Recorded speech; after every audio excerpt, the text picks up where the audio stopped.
dear students, welcome back to my channel SSLC 2025 Mathematics My Goal Target 80 Mathematics Final Revision ನಾನು ನಿಮ್ಮ ಜೊತೆ discuss ಮಾಡ್ತಾ ಇರುವಂತದ್ದು. ಈ ವಿಡಿಯೋದಲ್ಲಿ ನಾನು 5 ಮಾರ್ಕ್ಸ್ ನನ್ನ ಪ್ರಕಾರ ಇವೆರಡೇ ಲೆಸನ್ಗೆ ಇರುವಂತದ್ದು.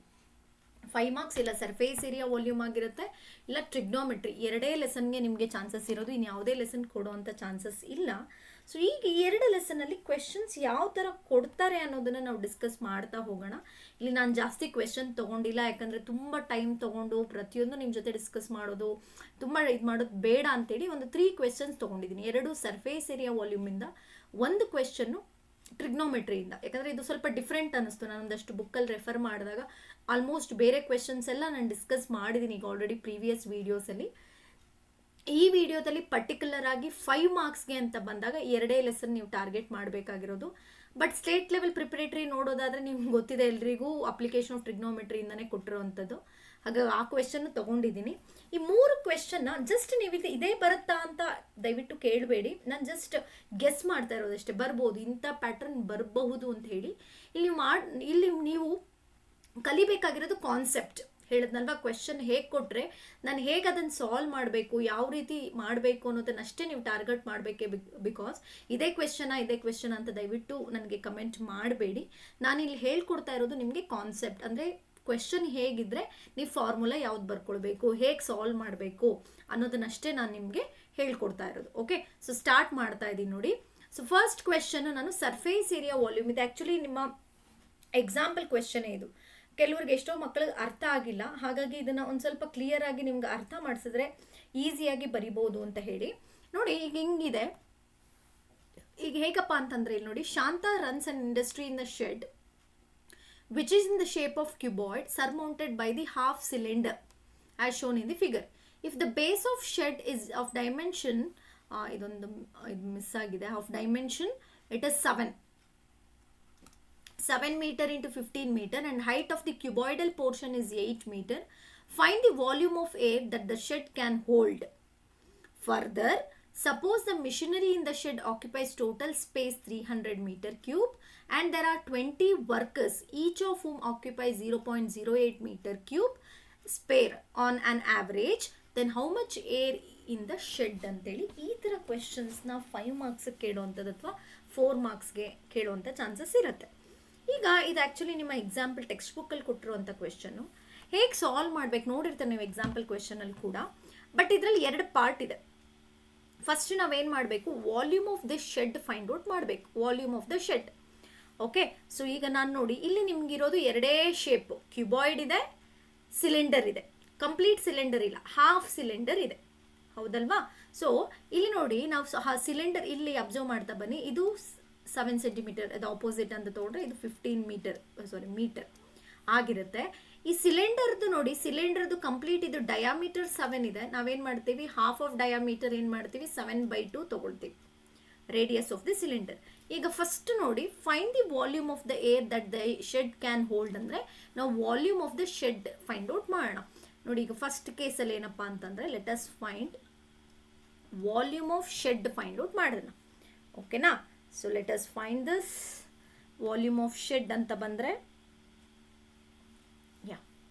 Volume of shed is equal to ಏನೇನು ತಗೊಳ್ಬೇಕು, ವಾಲ್ಯೂಮ್ ಆಫ್ ಕ್ಯೂಬಾಯ್ಡ್ ತಗೊಳ್ಬೇಕು.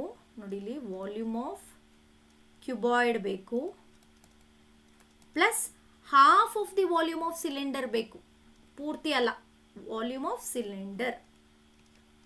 ಕ್ಲಿಯರ್ ಆಗ್ತಿದೆಯಾ? ಇಲ್ಲಿ ನಮಗೆ ಕಂಪ್ಲೀಟ್ ಸಿಲಿಂಡರ್ ಇಲ್ಲ, ಇಲ್ಲಿ ಹಾಫ್ ಆಫ್ ದ ಸಿಲಿಂಡರ್ ಆಗಿರೋದ್ರಿಂದ ನಮಗೆ ಕಂಪ್ಲೀಟ್ ಬೇಡ. ಈಗ ಫಾರ್ಮುಲಾ ಬರೆಯೋಣ. ವಾಲ್ಯೂಮ್ ಆಫ್ ಕ್ಯೂಬಾಯ್ಡ್ ಏನು, length into breadth into height, ಸರಿನಾ? Plus half of the volume of cylinder. Volume of cylinder formula ಏನು, πr²h. ಸಬ್ಸ್ಟಿಟ್ಯೂಟ್ ಮಾಡ್ತಾ ಬರೋಣ. Length into breadth into height. Length into breadth into height ಅಂತ ಬಂದಾಗ ನಾವೇನು ತೊಗೊಳ್ತೀವಿ, what is the length? ನೋಡಿ ಇದು ಲೆಂತ್ ಎಷ್ಟು, 15. ಬ್ರೆಡ್ತ್ ಎಷ್ಟು, 7.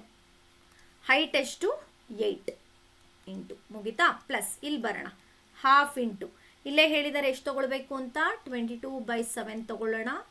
ರೇಡಿಯಸ್ 7/2, 2 ಟೈಮ್ಸ್ ತೊಗೊಳ್ಬೇಕು, 7/2. ಹೈಟ್ ಎಷ್ಟು, ಇಲ್ಲಿ ಹೈಟ್ ಅಂತ ಹೈಟ್ ಏನಾಗುತ್ತೆ ಅಂದರೆ 15 ಆಗುತ್ತೆ ನೋಡಿ. ಈ 15 ತೊಗೊಳ್ಬೇಕು. ಈ ಹೈಟ್ ಆಫ್ ಕ್ಯೂಬಾಯ್ಡ್ ತೊಗೊಳ್ಬೇಡಿ. ನೀವು ತೊಗೊಳ್ಬೇಕಾಗಿರೋದು ದಿಸ್ ಹೈಟ್ ಆಫ್ ಸಿಲಿಂಡರ್ ಎಷ್ಟು 15. ಕ್ಲಿಯರಾ? ಈಗ ಸಿಂಪ್ಲಿಫೈ ಮಾಡೋಣ. 15 ಇಂಟು ಇಲ್ಲೇ ನೋಡಿ 7 8 ಇಲ್ಲಿ 56 ಆಗುತ್ತೆ. 56 ಇಂಟು 5 ಬಂದಾಗ 56 ಇಂಟು 5 840 ಬರುತ್ತೆ. ಇದು ಮಲ್ಟಿಪ್ಲೈ ಮಾಡಿ ನಿಮಗೆ.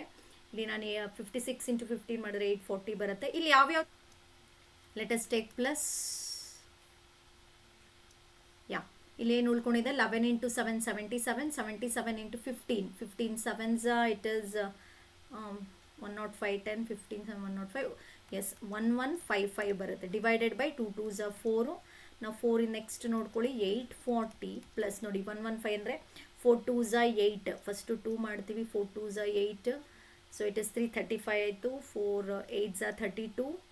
ಅಗೇನ್ 335 ಅಗೇನ್ 8s 32 ರಿಮೈಂಡರ್ 75 ಬರುತ್ತೆ ನೋಡಿ. ಕಂಪ್ಲೀಟ್ ಡಿವಿಷನ್ ಆಗುತ್ತೆ 840. ಸೊ ಇದಕ್ಕೆ ನಾವು 840ನ 840 ಪ್ಲಸ್ 288.75 ತೊಗೊಂಡ್ರೆ ಎಷ್ಟು ಬರುತ್ತೆ? 1128.75 ಬಂತು. 1128.57 ಮೀಟರ್ ಕ್ಯೂಬ್ ಆಯಿತು. ಕ್ಲಿಯರ್ ಆಯಿತಾ? ವಾಲ್ಯೂಮ್ ಆಫ್ ಶೆಡ್ ಸಿಕ್ಬಿಡ್ತಾ? ಇಲ್ಲಿಗೆ ನಿಲ್ಸಂಗಿಲ್ಲ ಪ್ರಾಬ್ಲಮ್, ಮುಂದಕ್ಕೆ ನೋಡಬೇಕು. ಇಲ್ಲಿ ಇದರಲ್ಲಿ ಸಪೋಸ್ ಈ ಶೆಡ್ಡಲ್ಲಿ ಮಿಷನ್ಸ್ ಏನಿದೆ ಅದು ಟೋಟಲ್ ಎಷ್ಟಿದೆಯಂತೆ? ಸೊ ಮಿಷನರಿ ಪಾರ್ಟ್ಸ್ ಅಂತ ತೊಗೊಂಡ್ರೆ ಅದ್ರ ವಾಲ್ಯೂಮ್ ಎಷ್ಟಿದೆ ಅಂತೆ? 300 ಮೀಟರ್ ಕ್ಯೂಬ್ ಇದೆ. ನೆಕ್ಸ್ಟ್ ನೋಡಿ 20 ವರ್ಕರ್ಸ್ ವರ್ಕ್ ಮಾಡ್ತಿದ್ದಾರೆ. 20 ವರ್ಕರ್ಸ್ ಒಬ್ಬರದ್ದು ಇವಾಗ ನಾವು ತೊಗೊಳ್ಳೋದಾದ್ರೂ ನೋಡಿ ಇಲ್ಲಿ ಒಬ್ಬರು 20 ವರ್ಕರ್ಸ್ ಇದ್ದಾರೆ. ಒಬ್ಬರದು ನಾವು ವಾಲ್ಯೂಮ್ ತೊಗೊಳ್ಳೋದಾದರೆ ಇಟ್ ಈಸ್ ದರ್ ಇಲ್ಲಿ ಎಷ್ಟು ಹೇಳ್ತಿದ್ದಾರೆ? 0.08 ಅಂತ ಹೇಳ್ತಿದ್ದಾರೆ. ಹೌದಲ್ವಾ? ಇಲ್ಲಿ ನೋಡಿ 0.008 ಅಂತ ನಾವು ತೊಗೊಂಡ್ರೆ ಎಷ್ಟಾಗುತ್ತೆ? 20 2s 16 1.6 ಆಗುತ್ತೆ. 1.6 ಮೀಟರ್ ಕ್ಯೂಬ್. ಹಾಗಾದರೆ ಟೋಟಲ್ ವಾಲ್ಯೂಮ್ ಎಷ್ಟಾಯಿತು ನಮಗೆ?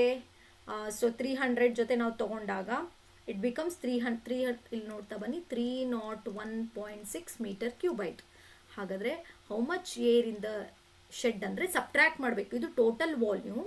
ಈಗ ನೋಡಿ ಟೋಟಲ್ ಇಲ್ಲಿ ನಾವೇನು ಮಾಡಬೇಕಾಗತ್ತೆ? 1128.75 ಮೈನಸ್ 301.6ನ ಮೈನಸ್ ಮಾಡಬೇಕಾಗತ್ತೆ. ಇನ್ನೊಂದ್ಸರಿ ನೋಡ್ಕೊಳ್ಳಿ. 1128.75 ಅಲ್ಲಿ ನೀವೇನು ಮಾಡ್ತೀರಾ? You are going to subtract. ಅವಾಗ ಫೈನಲಿ 820 ಹೌದಲ್ವ? 3 ಅಂದರೆ 827.15 ಮೀಟರ್ ಕ್ಯೂಬ್ ಆಗುತ್ತೆ. ಕ್ಲಿಯರ್ ಆಯಿತು ಅಂತ ಅಂದ್ಕೊಳ್ತೀನಿ ಕ್ವೆಶನ್ನು. ಸೊ ಇಲ್ಲಿ ಅಬ್ಸರ್ವ್ ಮಾಡಬೇಕಷ್ಟೇ. When you are observing be careful ಅಷ್ಟೇ. Be careful. ಸಬ್ಟ್ರ್ಯಾಕ್ಟ್ ಮಾಡಾದಮೇಲೆ ಕ್ಲಿಯರಾಗಿ ಫೈನಲ್ ಆನ್ಸರು 827.15 ಮೀಟರ್ ಕ್ಯೂಬ್ ಬರುತ್ತೆ. ಅಂದರೆ ಅದು ವಾಲ್ಯೂಮಿಂದ ಆಫ್ಟರ್ ಮಿಷನರಿ ಮತ್ತು ವರ್ಕರ್ಸ್ ಇಷ್ಟು ನಾವು ಸಬ್ಟ್ರ್ಯಾಕ್ಟ್ ಮಾಡಿ ಗೋಡೌನಲ್ಲಿ ಅಥವಾ ಶೆಡ್ಡಲ್ಲಿ, ಗೋಡೌನ್ ಅನ್ನೋ ವರ್ಡ್ ಕೂಡ ಯೂಸ್ ಮಾಡ್ಬೋದು, ಶೆಡ್ಡಲ್ಲಿ ಇರುವಂಥ ಏರ್ ಎಷ್ಟು? 827.5. ಇದನ್ನು ಸೆಂಟೆನ್ಸಲ್ಲಿ ನೀವು ಬರೀರಿ. ಕ್ಲಿಯರ್ ಆಯಿತು ಅಂದ್ಕೊಳ್ತೀನಿ. ಕ್ವೆಶನ್ ಈ ಥರ ಕೇಳುವಂಥ ಚಾನ್ಸಸ್ ಇರುತ್ತೆ. ಯಾಕೆಂದರೆ ಎಷ್ಟೋ ಸರಿ ಎಕ್ಸಾಂಪಲ್ ಕ್ವೆಶನ್ನು ಕೊಟ್ಟಿದ್ದಾರೆ, ಅದಕ್ಕೊಂದು ಸ್ವಲ್ಪ ಚೇಂಜ್ ಮಾಡಿ ಕೇಳಿರುವಂಥ ಚಾನ್ಸಸ್ ಇದೆ. ಓಕೆ, ಸೊ ಅದನ್ನು ಅಬ್ಸರ್ವ್ ಮಾಡಿಕೊಂಡ್ರೆ it will be very easy. Clear? Yes. ಇದೇ ಥರ ಕಾಂಬಿನೇಷನ್ ಆಫ್ ಸಿಲಿಂಡರ್ ಮತ್ತು ಕೋನ್ ಒಂದು ಕ್ವೆಶನ್ ತೊಗೊಂಡಿದ್ದೀನಿ. A rocket is in the form of right circular cylinder closed at the lower end and surmounted by the cone with the same radius as that of the cylinder. The diameter and height of the cylinder is 6 cm and 12 cm respectively. If the slant height of the conical portion is 5 cm, find the total surface area and volume of the rocket. Use pi is equal to 3.14 ಅಂತ ಕೇಳಿಬಿಟ್ಟಿದ್ದಾರೆ. ಈಗ first ನೋಡಿ, cylinder ಮೇಲೆ ಏನಿದೆ ನಿಮಗೆ? Cone ಇದೆ. ಆದರೆ ಇಲ್ಲಿ base area close ಆಗಿದೆ. ನೋಡಿ ಇಲ್ಲಿ closed at the lower end ಅಂತ ಕೇಳಿದ್ದಾರೆ. ಫಸ್ಟ್ ಇಲ್ಲಿ ಏನು ಮಾಡೋಣ? ಇಲ್ಲಿ ನೋಡಿ ಏನೇನು ಗೊತ್ತಿದೆ ಅಂತ ನೋಡ್ಕೊಳ್ಳೋಣ. ಈಗ ನೋಡಿ ಅಬ್ಸರ್ವ್ ಮಾಡಿ ಸಿಲಿಂಡರ್ದು. ಈಗ ಸಿಲಿಂಡರ್ ಇಲ್ಲಿ ಕಂಪ್ಲೀಟ್ ಪೋರ್ಷನ್ ಸರಿ ಮಾಡಿ ಇಲ್ಲಿ ನೋಡ್ಕೊಳ್ಳಿ. ಸಿಲಿಂಡರ್ ನಮ್ಗೇನು ಗೊತ್ತಿದೆ? ರೇಡಿಯಸ್ ಎಷ್ಟು? 3. ನೋಡಿ ಇದು ಟೋಟಲ್ 6 ಆದರೆ 3. Next height of the cylinder ಏನು? h is equal to 12.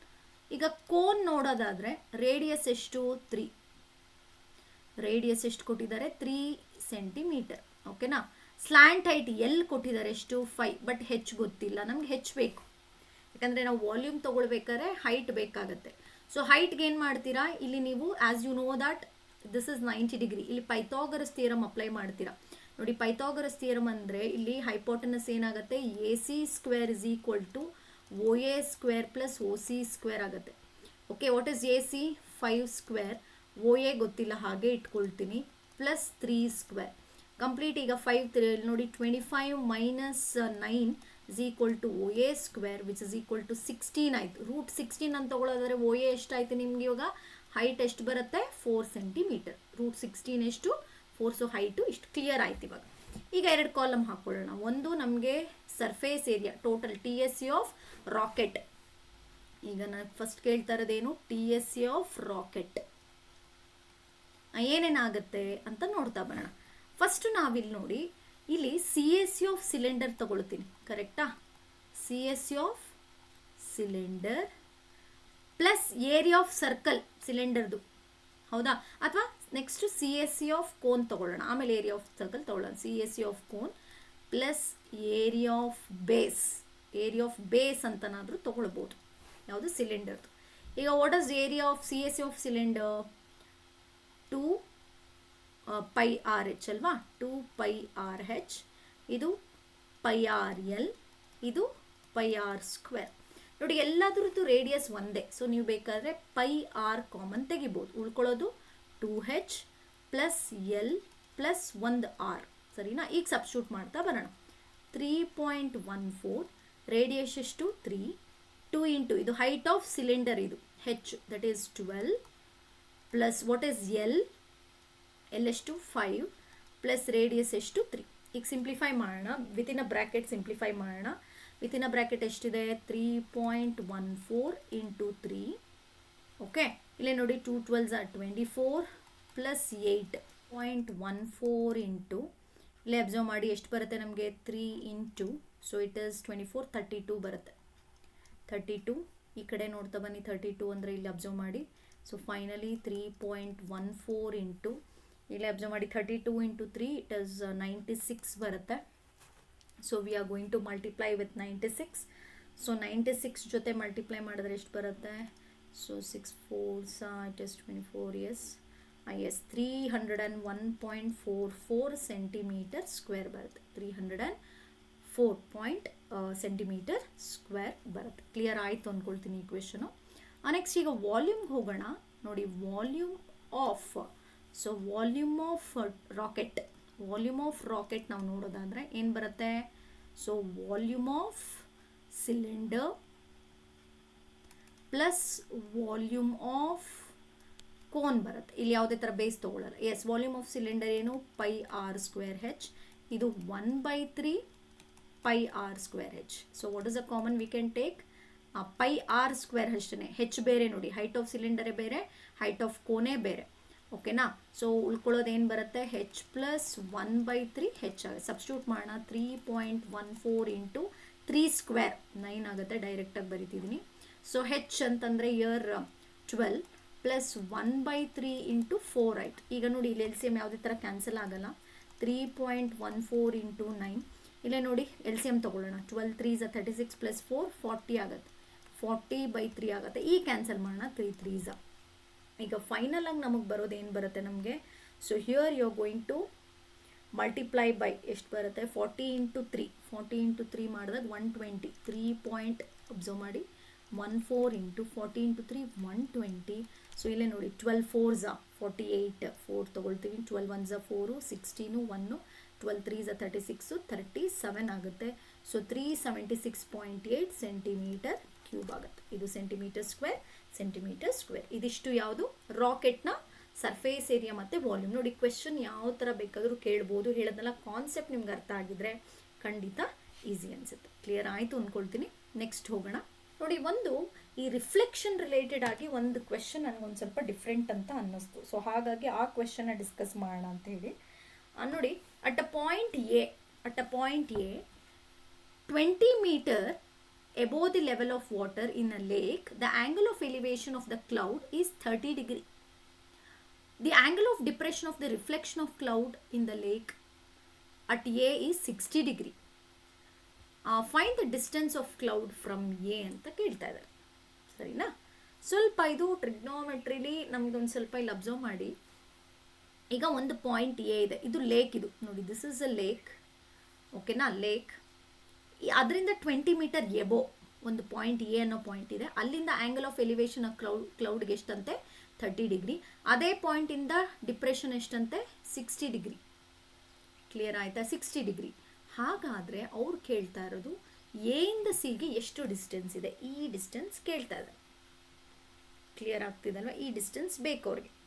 ಯಾ, ಈಗ ನಾವು ಫಸ್ಟ್ ನಾವೇನು ಮಾಡಬೇಕು ಅಂತಂದರೆ ಈ ಎ, ಈಗ ನಮಗೆ ಆ್ಯಸ್ ಪರ್ ಗೊತ್ತಿದೆ ಅಂದ್ಕೊಳ್ತೀನಿ, ನಾವು ಯಾವುದೇ ಒಂದು, ಈಗ ದಿಸ್ ಇಸ್ ಅ ಲೇಕ್ ಅಂತಂದರೆ ಇಲ್ಲಿ ಯಾವುದೋ ಒಂದು ಆಬ್ಜೆಕ್ಟ್ ಇದೆ, ಇಲ್ಲಿದೆ ಅಂದರೆ ಇದರ ಆಬ್ಜೆಕ್ಟ್ ಇದ್ರ ಬಂದ ಮೇಲೆ ಇಲ್ಲಿಂದ ಇಲ್ಲಿಗೆ ಹೈಟು, ಇಲ್ಲಿಂದ ಇಲ್ಲಿಗೆ ಹೈಟು ಈಕ್ವಲ್ ಆಗಿರುತ್ತೆ. ಇದು ನೆನಪಲ್ಲಿರಲಿ, ಪಾಯಿಂಟ್ ನಂಬರ್ 1 ನಾವು ನೋಡಬೇಕಾಗಿರೋದು. As law of reflection, law of reflection ಅನ್ನೋದಕ್ಕಿಂತ ಇಮೇಜ್ ಫಾರ್ಮೇಷನ್, ಅದ್ರ ಪ್ರಕಾರ ನೋಡೋದಾದರೆ ನಾವಿಲ್ಲಿ ಸೊ ಸಿ ಇಗೂ ಈ ಎಫ್ಗೂ ದ ಸೇಮ್ ಡಿಸ್ಟೆನ್ಸ್ ಇಲ್ಲಿ ಆ್ಯಸ್ ಏನಂತ ಹೇಳ್ಬೋದು, ಲೈಕ್ ಇಮೇಜ್ ಫಾರ್ಮೇಷನ್, ರಿಫ್ಲೆಕ್ಷನಲ್ಲಿ ನಾವು ನೋಡೋದಾದರೆ ಆ್ಯಸ್ ಪರ್ ರಿಫ್ಲೆಕ್ಷನ್ ಇಲ್ಲಿ ನಮ್ಮ ಪ್ರಕಾರ ಸಿಗೂ ಈಗೂ ಮತ್ತು ಈ ಎಫ್ಗೂ ಈಕ್ವಲ್ ಇರುತ್ತೆ ಲೆಂತ್ ಪಾಯಿಂಟ್ ನಂಬರ್ 1.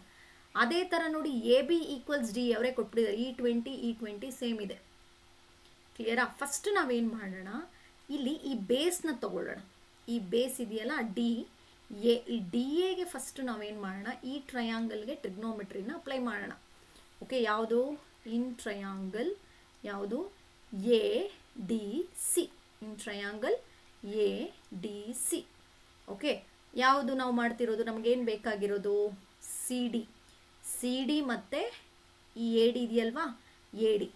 ಸೊ ಇಲ್ಲಿ ಅಬ್ಸರ್ವ್ ಮಾಡಿ, yes, in triangle opposite by, ನಮಗೆ ಆಪೋಸಿಟ್ ಬೈ ಅಡ್ಜಸೆಂಟೇ ಕೇಳ್ತಾ ಇರೋದು. ಸೊ ಟ್ಯಾನ್ಗೆ ಹೋಗ್ತಾ ಇದ್ದೀನಿ, tan 30 degree is equal to C D by A D.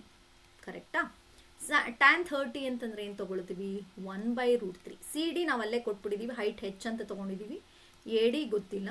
Cross multiply ಮಾಡಿದ್ರೆ A D is equal to √3h ಅಂತ ಬಂದಿದೆ. ಈಗ ಆ್ಯಸ್ ಪರ್ ಫಿಗರ್ ನೋಡಿ, ಎ ಡಿ ಎಷ್ಟಿರುತ್ತೋ ನಿಮಗೆ ಇ ಬಿನೂ ಅಷ್ಟೇ ಇರುತ್ತೆ. ಸರಿನಾ? ಓಕೆ, ಇವಾಗ ನೆಕ್ಸ್ಟ್ ನೋಡಿ, ಈ ಕಡೆ ಟ್ರಯಾಂಗಲ್ ತೊಗೊಳ್ಳೋಣ. ಈ ಟ್ರಯಾಂಗಲ್ ಇವಾಗ ಯಾವ ಆಂಗಲ್ಗೆ ಹೋಗ್ತಾ ಇದ್ದೀನಿ, ಯಾವುದು ಎ ಡಿ ಎಫ್ಗೆ ಹೋಗ್ತಾ ಇದ್ದೀನಿ. In triangle A D F ಮತ್ತೆ ನಾನಲ್ಲಿ ಟ್ಯಾನೇ ತೊಗೊಳ್ತಾ ಇದ್ದೀನಿ, ಯಾಕಂದರೆ ನನಗೆ ಇಲ್ಲಿ ನೋಡಿ adjacent opposite. Okay, tan 60 degree, okay, tan 60 degree is equal to ಯಾವುದು ಆಪೋಸಿಟ್ ನೋಡ್ತಾ ಬನ್ನಿ, ಆಪೋಸಿಟ್ ಯಾವುದು ಡಿ ಎಫ್ ಬೈ ಅಡ್ಜಸೆಂಟ್ ಯಾವುದು ಎ ಡಿ. ಈಗ ಟ್ಯಾನ್ 60 ನಮಗೆ ಗೊತ್ತು ಏನು, √3. ಈಗ ಡಿ ಎಫ್ ಅಂದರೆ ನೋಡಿ, ಇದು 20, ಇದು H+20 ಅಂದರೆ ಇಲ್ಲಿಂದ ಇಲ್ಲಿಗಿರೋವಂಥದ್ದು ನೋಡ್ಕೊಳ್ಳಿ, 20H+20, ಹಾಗಾದರೆ 40+H ಆಯ್ತದು ನೋಡ್ಕೊಳ್ಳಿ, 20 + 20 40+H. ಎ ಡಿ ಈಗ ತಾನೇ ಬಂತು ಏನು, √3h. ಕ್ರಾಸ್ ಮಲ್ಟಿಪ್ಲೈ ಮಾಡೋಣ. ಈಗ ಕ್ರಾಸ್ ಮಲ್ಟಿಪ್ಲೈ ಮಾಡಿದ್ರೆ ಏನಾಗುತ್ತೆ ನಿಮಗೀಗ, ಸೊ ಕ್ರಾಸ್ ಮಲ್ಟಿಪ್ಲಿಕೇಶನ್ ಮಾಡಿದ್ರೆ √3 × √3 3 ಆಗುತ್ತೆ. ಓಕೆನಾ? ಸೊ 3h ಆಯಿತು, 3h is equal to 40+H, capital H. Okay, ಈಗ ಈ ಕಡೆ ಹೆಚ್ ತೊಗೊಳ್ಳೋಣ, 3h - h is equal to 40, 2h is equal to 40, 2 1s 2 2s, h is equal to 20 ಬಂತು. ಈ ಹೈಟ್ ಎಷ್ಟು, ಇದು ಕೂಡ 20ನೇ, ಯಾವುದು C D 20 metre. Correct. So this is also 20 C D ಎಷ್ಟು ಬಂತು ಇವಾಗ ನಮಗೆ, ಇಲ್ಲಿಂದ ಇಲ್ಲಿಗೆ ಹೆಚ್ ಕೂಡ ನಮ್ಗೆ ಏನು ಬರ್ತಿದೆ 20 ಬಂತು. ಈಗ ಮತ್ತೆ ಬ್ಯಾಕ್ ಟು ಟ್ರಯಾಂಗಲ್, ಇದೇ ಟ್ರಯಾಂಗಲ್ಗೆ ಹೋಗೋಣ, ಯಾಕಂದರೆ ನಮಗೆ ಬೇಕಾಗಿರೋದು ಈ ಹೈಪೋಟೆನಸ್, ಈ ಎ ಇಂದ ಸಿಗೆ ಏನಿದೆ ಅಂತ ಹೇಳಿ. ಮತ್ತೆ ಓಕೆ, ಯಾವುದು ಇನ್ ಟ್ರಯಾಂಗಲ್, ಯಾವುದು ಸೇಮ್ ಎ ಡಿ ಸಿಗೆ ಹೋಗ್ತಾ ಇದ್ದೀನಿ. ಈಗ ನೋಡಿ, ಆಪೋಸಿಟ್ ಬೈ ಯಾವುದು, ಆಪೋಸಿಟ್ ಬೈ ಹೈಪೋಟೆನಸ್ ಅಂದರೆ ಸೈನ್ಗೆ ಹೋಗ್ತಾ ಇದ್ದೀನಿ. That is sine 30 degree is equal to opposite ಏನು ಸಿ ಡಿ, ಹೈಪೋಟೆನಸ್ ಯಾವುದು A C. So sine 30 as you know that 1/2, C D ಅಂದರೆ ಈಗ ತಾನೇ ಬಂದಿದೆ 20/AC. ಕ್ರಾಸ್ ಮಲ್ಟಿಪ್ಲೈ ಮಾಡಿದ್ರೆ A C is equal to 40 metre ಬಂದಿದೆ. ಸೊ ಇಲ್ಲಿ 40 metre ಅಂದರೆ ಹೇಗಾಯಿತು ನಿಮಗಿಲ್ಲಿ, so how we got to know that. So here ಹೈಪೋಟೆನಸ್ಗೂ ಇಲ್ಲಿ ನೋಡ್ಕೊಳ್ಳಿ, ಈ ಪಾಯಿಂಟ್ ಎ ಇಂದ ಕ್ಲೌಡ್ಗೆ ಎಷ್ಟು ದೂರ, 40 ಮೀಟರ್. ಕ್ಲಿಯರ್ ಆಯಿತು ಅಂದ್ಕೊಳ್ತೀನಿ. ಜಸ್ಟ್ ಅನ್ ಎಕ್ಸಾಂಪಲ್ ಅಷ್ಟೇ. ಈ ಥರ ಒಂದಷ್ಟು ಕ್ವೆಶನ್ಸ್ನ ಕೇಳುವಂಥ ಚಾನ್ಸಸ್ ಇರುತ್ತೆ. ಸ್ವಲ್ಪ ಅಬ್ಸರ್ವ್ ಮಾಡಿ ಅಷ್ಟೇ, ಕ್ವೆಶನ್ ಹೇಗೆ ತೊಗೊಳ್ಬೇಕು ಅಂದರೆ ಫಿಗರಲ್ಲೇ ಎಲ್ಲ ಕೊಟ್ಟಿರ್ತಾರೆ. ನೀವು ಜಸ್ಟ್ ಅಬ್ಸರ್ವ್ ಮಾಡಿ ನಾನು ಯಾವ ಟ್ರಯಾಂಗಲ್ಗೆ ಏನು ಅಪ್ಲೈ ಮಾಡಬೇಕು. ಆಮೇಲೆ ಟ್ರಿಗ್ನೋಮೆಟ್ರಿಕ್ ರೇಷಿಯೋಸ್ ಏನು ವ್ಯಾಲ್ಯೂಸ್ ಗೊತ್ತಿರಬೇಕು. ಟ್ಯಾನ್ 30, ಟ್ಯಾನ್ 60, ಸೈನ್ 30 ಈ ಥರದ್ದು ಒಂದಷ್ಟು ಗೊತ್ತಿದ್ರೆ ಡೆಫಿನೆಟ್ಲಿ ನೀವು ಖಂಡಿತ ಆನ್ಸರ್ ಮಾಡ್ಬೋದು. ಇದು ಜಸ್ಟ್ ನಾನು ಎಕ್ಸಾಂಪಲ್ ಅಂತ ತೊಗೊಂಡಿರುವಂಥದ್ದು. ಜಸ್ಟ್ ಟಾರ್ಗೆಟ್ ಮಾಡಿ, ಕ್ವೆಶನ್ನ ಸ್ವಲ್ಪ ಕ್ಲಿಯರಾಗಿ ಓದಿ, ಏನು ಕೊಟ್ಟಿದ್ದಾರೆ, ನೀವೇನು ಫೈಂಡ್ ಔಟ್ ಮಾಡಬೇಕು, ನಾನು ಏನೇನು ಆ ಫಿಗರಲ್ಲೇ ನಾನು ಏನೇನು ನೋಡ್ಕೊಳ್ಬೇಕು ಅನ್ನೋದನ್ನು ಸ್ವಲ್ಪ ಕಾನ್ಸಂಟ್ರೇಟ್ ಮಾಡಿದ್ರೆ ಆಗುತ್ತೆ. ಇದಿಷ್ಟು 5 ಮಾರ್ಕ್ಸ್ಗೆ ಕೇಳುವಂಥ ಕ್ವೆಶನ್ಸ್. ಎಲ್ರಿಗೂ ಅರ್ಥ ಆಗಿದೆ ಅಂದ್ಕೊಳ್ತೀನಿ. ನೆಕ್ಸ್ಟ್ ನಾನು ಇಂಪಾರ್ಟೆಂಟ್ ಫಾರ್ಮುಲಾ ಡಿಸ್ಕಸ್ ಮಾಡ್ತೀನಿ. ಜೊತೆಗೆ ಒಂದಷ್ಟು ಬೇಸಿಕ್ಸ್ ಏನು ಗೊತ್ತಿರಬೇಕು ನಿಮಗೆ ಅನ್ನೋದನ್ನು ಕೂಡ ನಾನು ಅಲ್ಲಿ ಫಾರ್ಮುಲಾದಲ್ಲಿ ಹೇಳ್ತೀನಿ. ಆಮೇಲೆ ನಿಮ್ಮ ಪೇಪರ್ ಪ್ರೆಸೆಂಟೇಷನ್ ಹೇಗಿರಬೇಕು ಅನ್ನೋದನ್ನು ಕೂಡ ನಾನು ನಿಮ್ಮ ಜೊತೆ ಡಿಸ್ಕಸ್ ಮಾಡ್ತೀನಿ. ಹೀಗೆ ವೀಡಿಯೋಸ್ನ ನೋಡ್ತಾ ಇರಿ, ಸಪೋರ್ಟ್ ಮಾಡಿ. ನೆಕ್ಸ್ಟ್ ಸೆಷನ್ ಮೀಟ್ ಮಾಡ್ತೀನಿ. Thank you.